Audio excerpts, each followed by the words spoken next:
the question was solving this problem 2, decontaminating. So, given the contaminated MDT sample composition of the gas cap fluid, determine the oil-based mud contamination level graphically. I stopped there. Okay? So, I went into the sheet. I looked at what was given. I said, well, this is concerning the reservoir gas only, right? So I basically made a copy of this compositions to another sheet called gas cap, and I got rid of these 2 columns because they're just bothering me. Okay? Then once in here, I went and sat down and looked at the notes, or redid the notes, to see that the sample composition that's given is ZSI, sample composition I, like from an MDT sample, is equal to some fraction of oil-based mud in the mixture.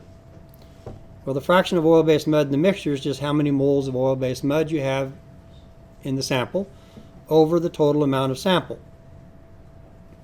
That's the contamination level on a molar basis within the whole reservoir sample. And then you've got the oil-based mud composition that's given as column E. So that was given, column E. ZSI was given in column, in my new column, G. Okay? And then we're looking for, in the problem, the given that we want to know the oil-based mud level contamination level. Okay, that's the FOBM. Okay, and to do that, we're going to try to find a decontaminated composition. Decontaminated composition,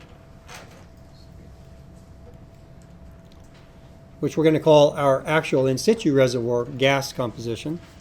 Okay, we're going to have to calculate that. And we want the mole fractions of 7, 8, 9, 10, 11, 12, etc. to be smooth, to not have a hunchback, to not be hunched. Or, yeah.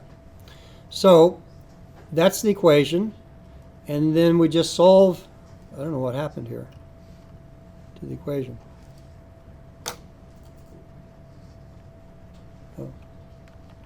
I copied it in here. I don't know, maybe I cut it. Yeah, anyway. You can solve that equation up here for ZRGI, like that. Just algebra. Okay, and then I create a column, ZRGI, where there's a number FOBM that I want to find.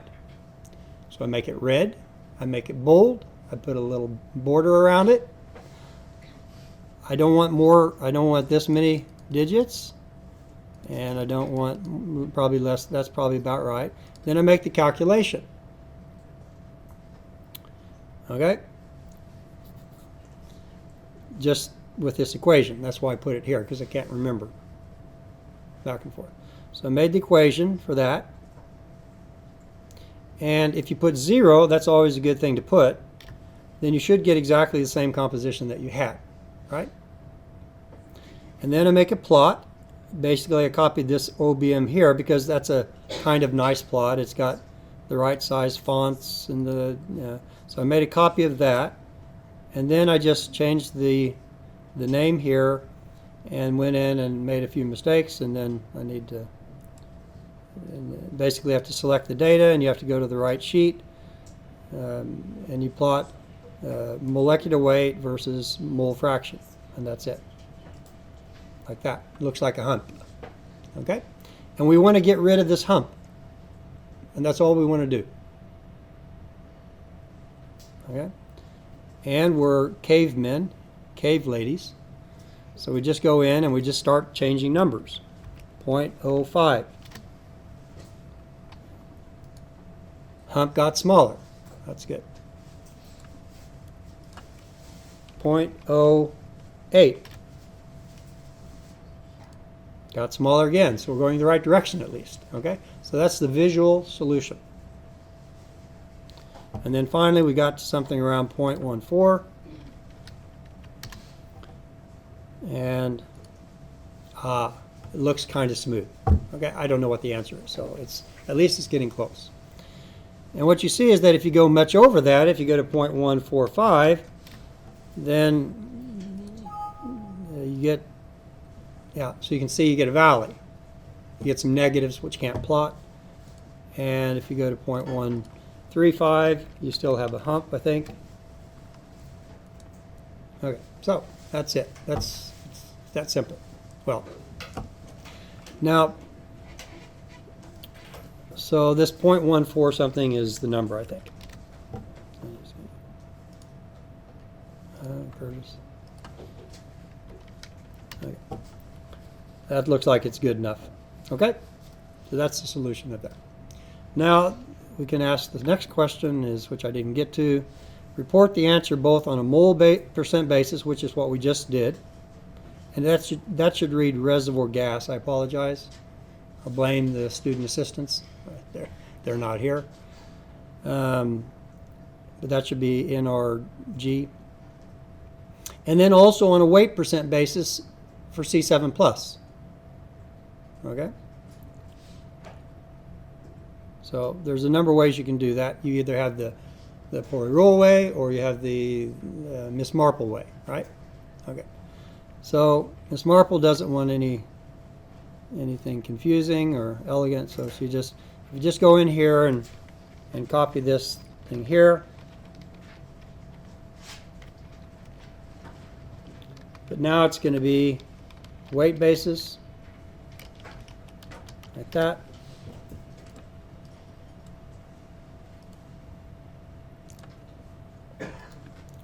Then you need your molecular weights, so you have to get all these molecular weights filled in here that you don't have.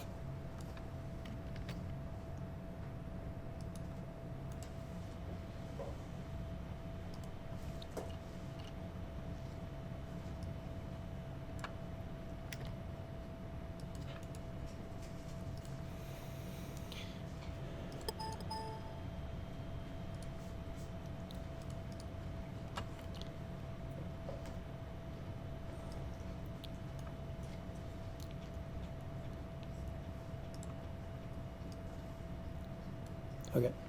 You see what I'm doing here? I'm not going to preach this anymore. I don't have time. Why do I fix things up as I go along? The number of digits, for example, the color coding, making things kind of right. Why do I do it as I go along?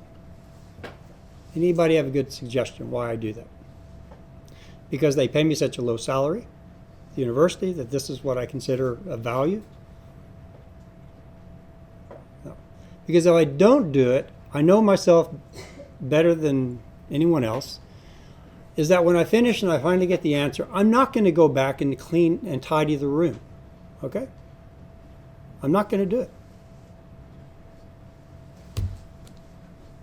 And you're not going to do it either, unless you have to because you want your grade to be passed. Okay? But that doesn't mean you're going to do it in the rest of your life. And what you basically need to do is to have clean work the rest of your life. Okay? You can't have like a dirty room at work. Because that is not the way you're supposed to do it. So you have to kind of do it along the way. It's the only way I've learned to do it. Nobody takes the time at the end to clean it up. So it doesn't take very long. And if it becomes like a habit, it's a good habit. It doesn't take you very long to do it. Okay? So weight percent. That's weight percent is just mass times, or moles times mass, right? What does Curtis do? Yes. Okay. Then I just copy it down. Okay. Give myself one more digit. Okay. That's not weight percent, that's mass, right?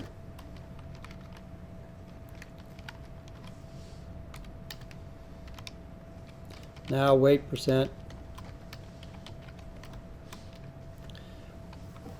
Now I can do it a couple of ways. I'm going to do it this way. We need to do a sum. This is the inefficient way to do it. I divide by sum of all of these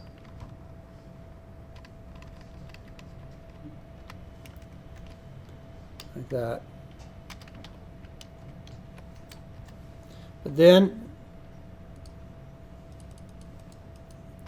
I have to make this fixed, right? A better way to do that would be to come down here and put the sum down here and divide by that cell. So you don't have to recalculate it, but it's the time is not an issue. So we can just copy that down here. The sum you can see is shown here, so I know that it should sum to 1. Okay, or I could put the sum down here. I'm guessing you're not supposed to have negative values. Yeah, that's true. That's something that's we can try to deal with here.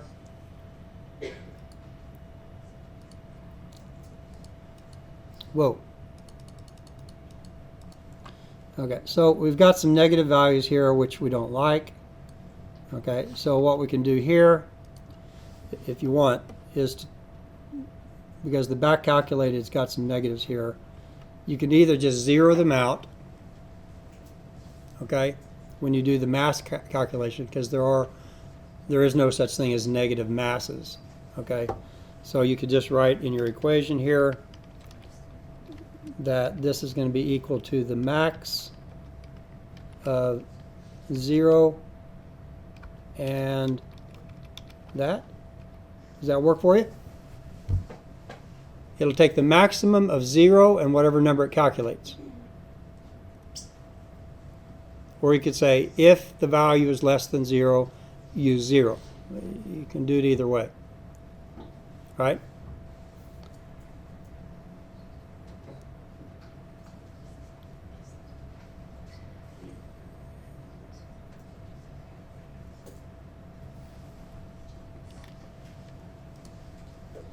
If I double click on the lower right, okay, we get rid of the zeros. And then we got our weight fractions, that sum hopefully still to 1. I don't know if the plot changes. Okay, so now this is the weight percent. Any questions about this? Again, we're just kind of like, now if we want to do it on a C7 plus basis, we don't have to really have the columns. All we're interested in is, from the problem, it says it's the mass of oil-based mud C7 plus over the total mass of the two. Okay? So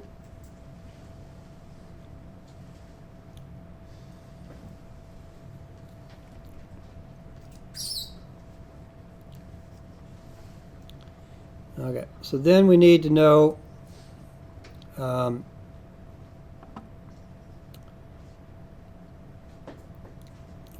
the masses of these oil-based mud. We've got the weight percentages.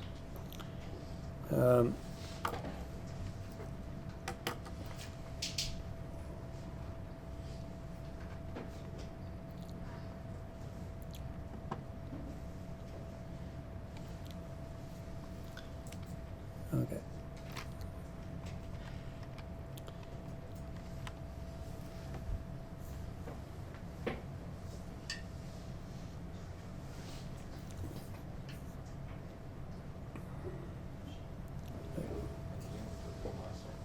Okay. So if we now know this, right? That's now known. Then the mass of the oil-based mud is equal to what? Is equal to the moles of the oil-based mud times the molecular weight of the oil-based mud, right? And the mass of the reservoir gas is the moles of reservoir gas times the molecular weight of the reservoir gas.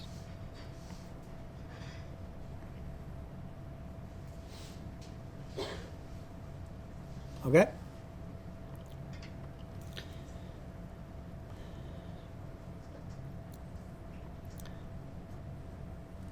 We agree to that? Okay. So, molecular weight of oil-based mud.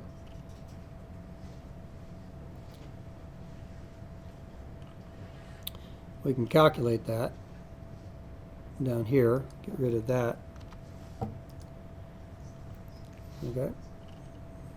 So, molecular weight of oil-based mud is equal to the sum product of all the mole fractions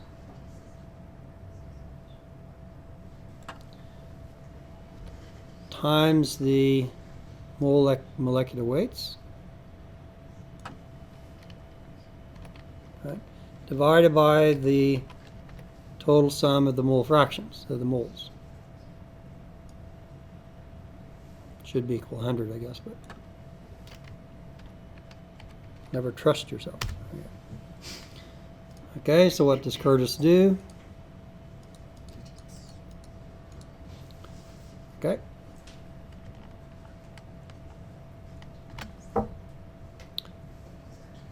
So that's the molecular weight of the oil-based mud. We can do the same over here for our reservoir gas, right? Except this we need to get rid of. These are, okay, so this is calculated total. So the molecular weight, where are we going to put that?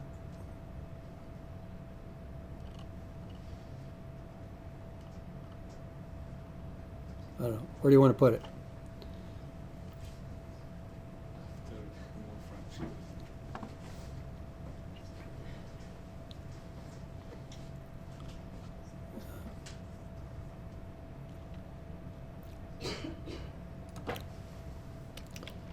Molecular weight of reservoir gas.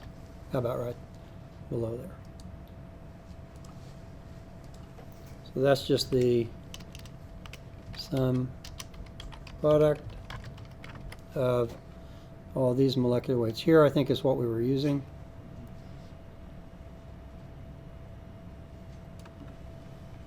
Times the mole fractions or mole percentages, which are here.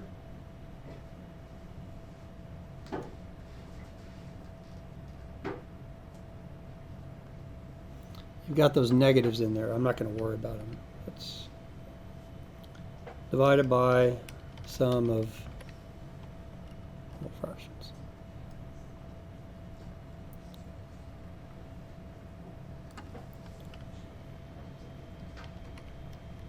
Okay. What does Curtis do? Okay. Is that all right? Now, if you don't like the negative numbers here, you can always do this calculation here in the same way. You can say that it's equal to the maximum of 0 and this number here. Okay? So we can change that since you guys didn't.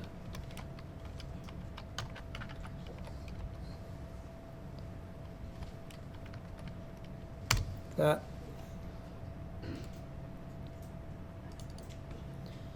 Okay, so it did change it a little bit. We got rid of all the zeros here. So we have to go back to here. We've got the molecular weight of the oil-based mud. We've got the molecular weight of the reservoir gas. And then this is just basically FOBM and 1 minus FOBM, if we have 1 mole, right, total. It's the same thing. I mean, if you say you have 1 mole of the total mixture, then so you can use that, and you can use that.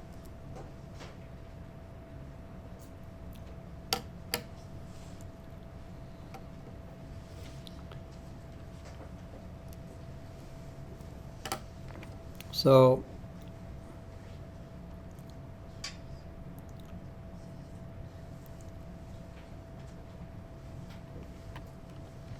Aren't you looking for the C7 plus only? Yeah, but the equation for that is mass of oil-based mud C7 plus, okay? So the mass, what was it? Oil-based mud 7 plus is the total mass of the oil-based mud times the weight fraction of C7 plus, right?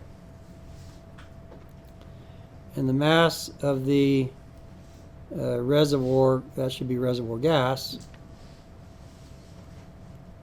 C7 plus, is just the mass of the reservoir gas times the weight percent C7 plus in the reservoir gas.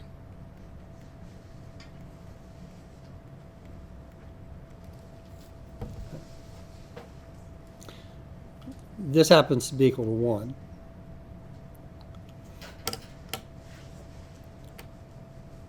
So, you basically just calculate it. So you got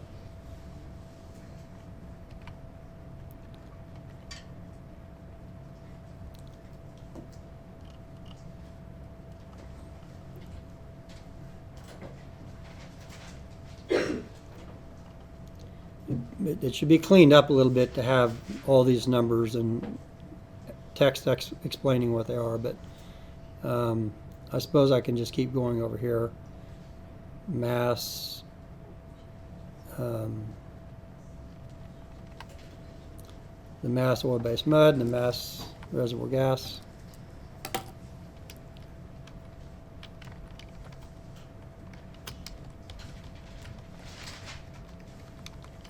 Mass reservoir gas. It's gonna, I don't really like doing it over this way, but mass oil-based mud, that was equal to this FOBM times what? Molecular weight of the oil-based mud.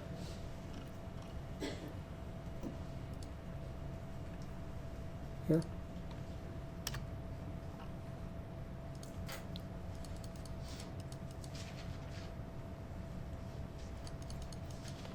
And then the mass of the reservoir gas is 1 minus FOM times molecular weight of the reservoir gas, that one there, that.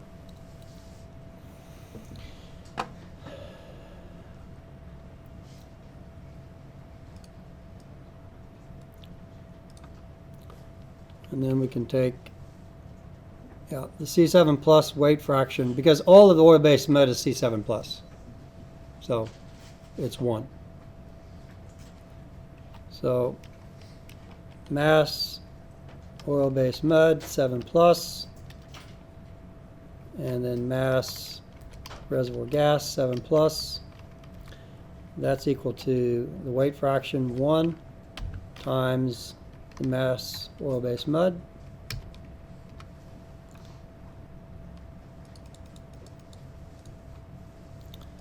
and the mass reservoir gas is just the mass C7 plus times.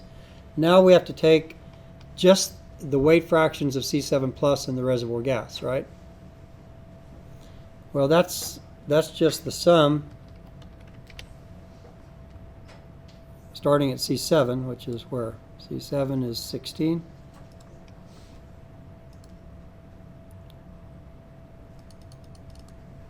Starting at C6 at 16. This is the weight fractions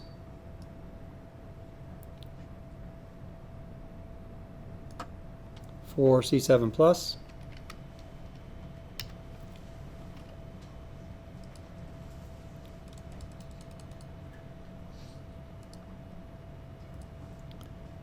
Okay, so that's the mass of the C7 plus in the reservoir gas, and then we basically are where we want to be, right? These mass fractions don't sum to 1. Hmm? The mass fractions you use, they don't sum to 1. Oh, these don't sum to 1. That's not good. No. The C7 plus you used. Yeah, but that's okay, because you only want you only want the part of the reservoir gas. You've got the total mass of the reservoir gas, right? But if you mention here that it should be equals to 1. Okay, but okay, we're just looking for the mass in the sample we collected. We want to know the mass of the C7 plus in the reservoir gas, right? That's what we need to know, I think. If this equation is right, with the exception it should say RG, then I think we're okay. Because the mass of the reservoir C7 plus in the reservoir gas is the mass of the reservoir gas times the percentage of the reservoir gas that is C7 plus on a weight basis.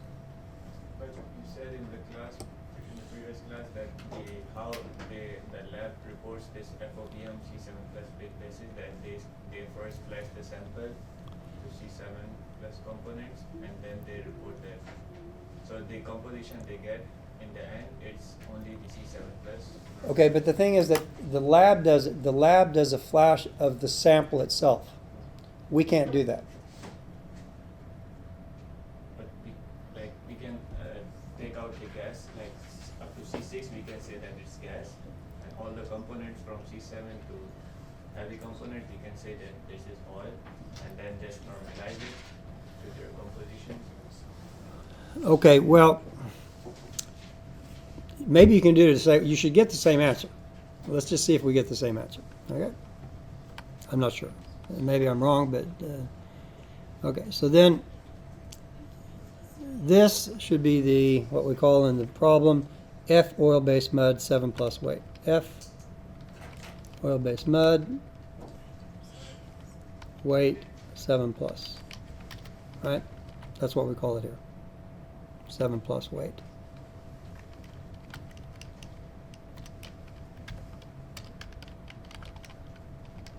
Okay. And that should be that over that plus that.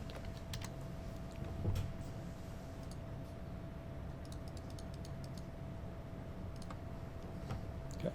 Is that not the same number? Okay, I think it's right.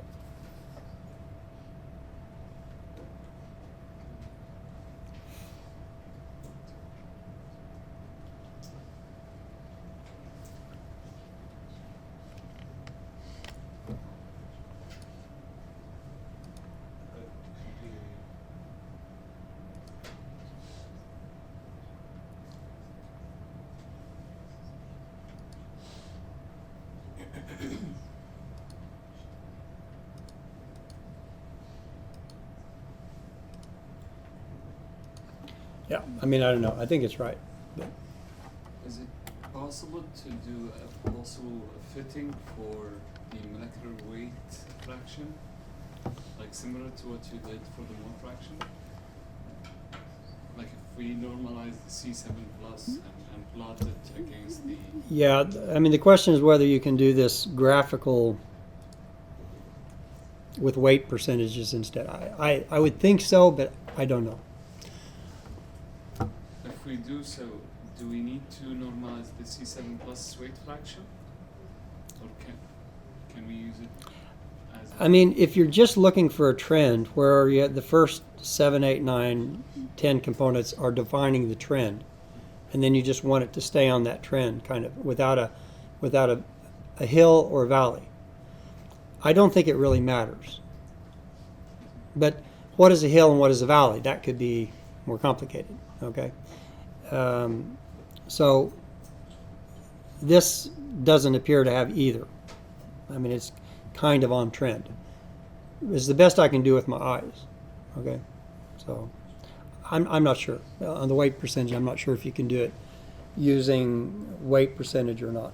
Because I thought, I mean, in the class, the equation you applied for the mole fraction, you said it's valid whether it's weight or mole. This equation that you use for plotting. Well, if you're using weight fractions, then you're going to have a different equation. You're going to have weight fraction of the sample, and I mean the same equation would work, but FOBM would no longer be mole fraction; it would be weight fraction. Now you can use the same equation, but I just don't know how the decontaminated original reservoir gas. I don't know how this plot looks for weight percent. I mean, we could plot it to see, and that's the only thing I can think of.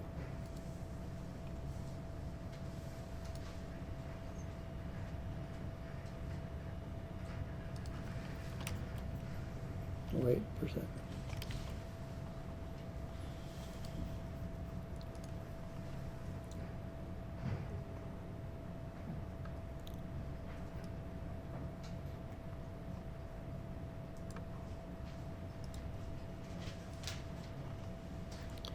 That would be this one here.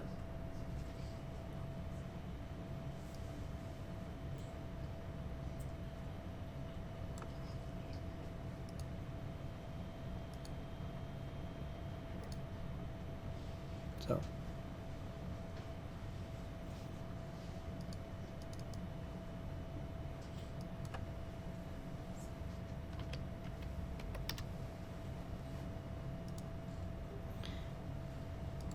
So if you go up and put a value that's not good, 0.13,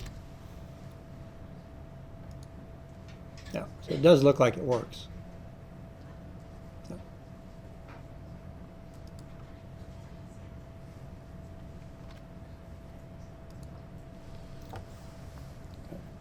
All right. If we have the lab reported C7 plus weight basis FOBM, Mm-hmm. so how we will find the decontaminated composition?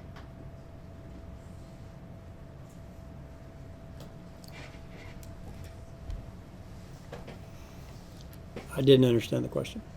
So here we decontaminated the sample by first finding FOBM for molar basis, and then we find out the FOBM for C7 plus basis, weight basis here. Yeah. But if we just have FOBM C7 plus weight basis. Oh, okay. Okay. Yeah, I guess that's a good question. I mean, if you're only given FOBM 7 plus weight from the lab, how do you go to FOBM, or how do you calculate the decontaminated composition if the lab doesn't do it for you? That's a good problem to solve. I mean, I'd just go backwards. I mean, you can do it. You just have to. This is actually problem one. It's more like problem one. So, yeah. I think you can do it. Just,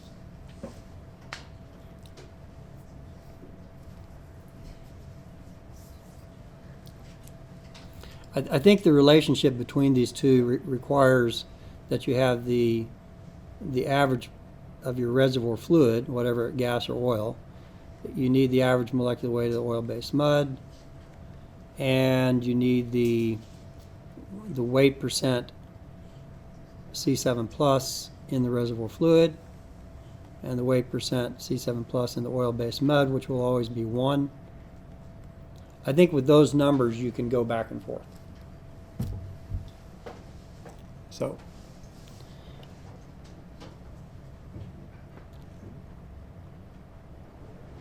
I think it's just no.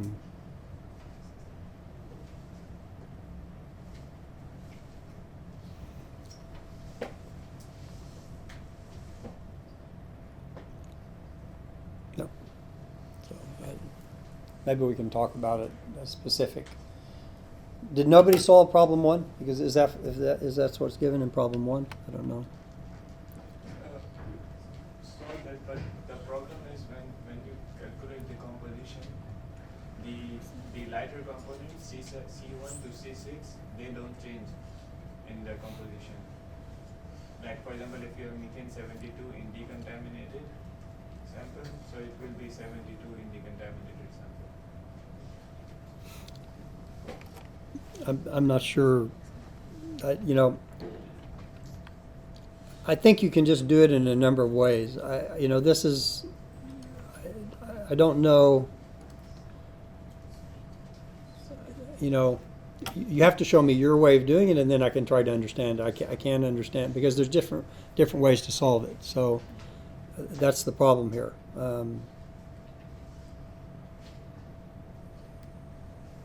You should get the same answer, and I think this is probably the answer that you got doing it the other way. So, okay.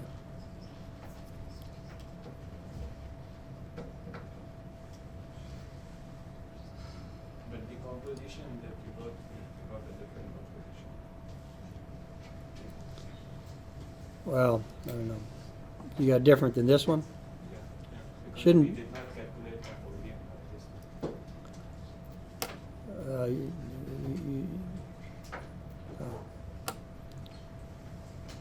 I don't know. So is it realistic that we can have methane 91% in the decontaminated sample? You're taking the sample, yes. Well, let's see here. I think there's actually the answer is in here. I think there's a.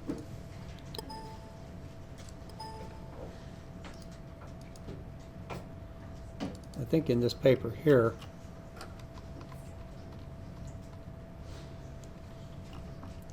That should be the composition we back calculate into. 91.35, 91.39. So this is the actual composition that they measured in the field with no contamination. We created this other from this. So this, it does look like it's pretty much right.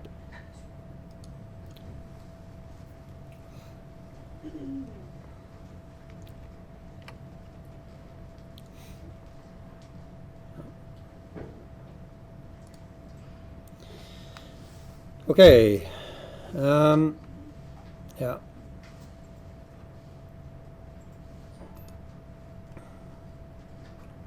Did anybody come up with this equation that relates the two?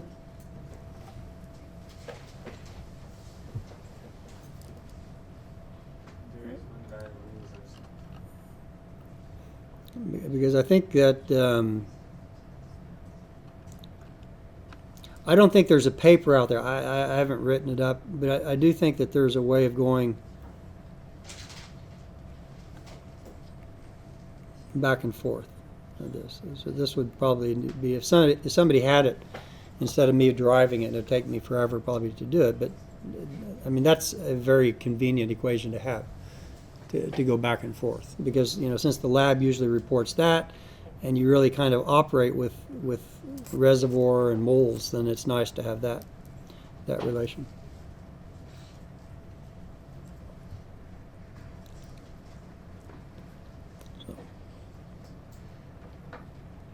So if somebody figures out that equation, then give it to me and I'll give it to everybody else later.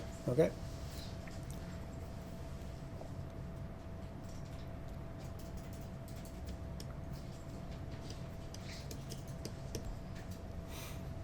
So the FOBM that is on molar basis, it's not the C7 plus, it's the total composition. Yeah, that's what's in the problem. That I think is that's here. Yeah. Yeah.